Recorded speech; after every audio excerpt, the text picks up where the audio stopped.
High, good morning. Sambar আইবুড়ো ভাত খাওয়ার ব্লগ দেখে তো তোমরা বুঝতেই পেরে গেছো যে বিয়ে খুব শীঘ্রই। তো আমাদের বাড়িতে বিয়ের খুব তোড়জোড় লেগে গেছে। তাই আমরা সকালের খাওয়া দাওয়া করে, মানে ছুটির দিনগুলোতে সকালের খাওয়া দাওয়া করে বেরিয়ে যাই কেনাকাটা করতে। পুজোর ছুটিতে মানে ওই অক্টোবরের শেষ দিকটাতে কলকাতা যাবার টিকিট করা ছিল, যে কলকাতা যাওয়া হবে, ওখান থেকেই সব একবারে কেনাকাটা করে নিয়ে আসা হবে। কিন্তু সাম্বা তো তখন ট্রেনিংয়ে ছিল জানোই। তারপরে ওখান থেকে রিলিজ নিয়ে যখন ডিউটি জয়েন করলো তখন আর ছুটি পায়নি, কারণ 2 বছর পর প্রায় জয়েন করলো। তারপর সামনে বিয়েও আছে। এখন কলকাতা যাওয়া মানে বেশ লম্বা একটা ছুটি, তাই আর ছুটি অ্যারেঞ্জ করতে পারেনি। আর বাঙালি বাড়ির বিয়ে মানে তো জানোই, কেনাকাটার কোনো কমই নেই। এমন কিছু নেই যা কিনতে হয় না, মোটামুটি সবই কিনতে হয়। তো যাই হোক, প্রথম দিন গেছিলাম হচ্ছে এই কাঁসার জিনিসগুলো আনতে। ওই 2টো থালা, 2টো গ্লাস, একটা ঘটি, একটা বড় কলসি, 4টা বাটি, আরও কী কী যেন কেনা হয়েছে। যা যা কেনা হয়েছে সেইগুলো তোমাদের অন্য একটা ব্লগে দেখাবো। তবে আপাতত আমি ময়দাটা মেখে নিই। মার কথা তো কোনোদিনও ভালো লাগে না। এই যে এখানে বিয়ের খাওয়া দাওয়া, প্যান্ডেল, এইসবের খরচ হিসাব হচ্ছে।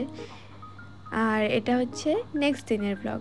এই দিন জলপাইগুড়ি গেছিলাম সাম্বার বিয়ের বেনারসি কিনতে। আর প্রিয়াঙ্কা দিদিরও সামনেই বিয়ে, সামনে বলতে সাম্বার বিয়ের অনেকটাই পরে। তবে বিয়ের কেনাকাটা তো অনেক টাইম লেগে যায়, তাই একটু আগে থেকেই শুরু করে দিয়েছে। আর যেহেতু বান্ধবী কেনাকাটা করছে, বান্ধবীর সাথে দুজনে একসাথে করে নিচ্ছে, তাই ভালোই হচ্ছে। তো প্রথমে ওই টুকটাক জিনিস যেইগুলো আছে, যেমন সবাইকে দেওয়া শাড়ি, চাদর, বিছানার চাদর, তারপর সাম্বা শ্বশুরবাড়ি গিয়ে যেগুলো পরবে, প্রথম গিয়ে যেই সব শাড়ি টাড়ি পরবে, কুচকার জিনিসপত্র, এইগুলো সব কেনা হলো। বাবা প্রিয়াঙ্কা দিদি নিজেই বসে পড়েছে, নিজেই বসে বসে খুঁজে খুঁজে সব সুন্দর সুন্দর শাড়িগুলো বার করে নিয়েছে। তো এই কুচকার শাড়িগুলো কেনা হয়ে গেলে তারপরে বেনারসি দেখবে। তো তারপরে কম্বলও পছন্দ হয়ে গেছে, কম্বলও নিয়ে নিয়েছে। এটা যদি ঘুমটা তোর ভালো হয়। বাগিচা সাইজ বলে রে। কি সাইজ? বাগিচা, বাগিচায় ফুল বাগান, বাগিচার ফুল। তো তোমরা শুনতেই পেলে, এই কম্বলটার যেই সাইজটা সেটাকে বলা হয় বাগিচা সাইজ। তো বাগিচা সাইজের কম্বল নিয়ে শাড়ি কেনাকাটা সব কমপ্লিট করে আমরা বেরিয়ে গেছি।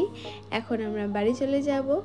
আর বেনারসিও কেনা হয়েছে, সেইটাও তোমাদের অন্য একটা ব্লগে দেখাবো, কারণ আমি চাইনি দোকানে বেনারসিটা দেখাই, আমি চেয়েছি বাড়িতে এসে সুন্দরভাবে বসে নিয়ে তোমাদেরকে দেখাবো বেনারসি, সেই জন্য আর এখানে দেখাইনি।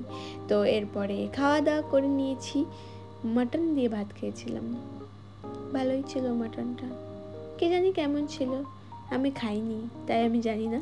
আজকের ব্লগটা এখানেই শেষ করছি, দেখা হচ্ছে খুব তাড়াতাড়ি খুব সুন্দর একটা বিয়ের ব্লগের সাথে।